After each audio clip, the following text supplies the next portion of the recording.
হত্যাকারীর কাছে কী করে হত্যাকার চাইবেন? যারা নিজেরা রাজাকার তারা অপরকে বলে রাজাকার। এই হত্যাকাণ্ড রাষ্ট্রীয় মদতে হয়েছে, রাষ্ট্রীয় বাহিনীর দ্বারা হয়েছে এবং রাষ্ট্রীয় বাহিনীর সহযোগীদের দ্বারা হয়েছে।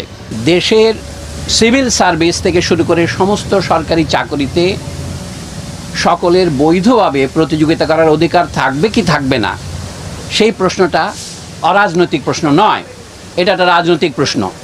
কিন্তু রাজনৈতিক প্রশ্নের রাজনৈতিক সমাধানের দিকে না গিয়ে দেশের সরকার প্রথমে সেইটাকে এক পাশে ঠেলে দিতে চেয়েছে, উপেক্ষা করতে চেয়েছে, পরে যে দমন নীতি অবলম্বন করেছে নিজেদের পেটোয়া বাহিনী দিয়ে, সেটা থেকেই এই হত্যাকাণ্ডের শুরু।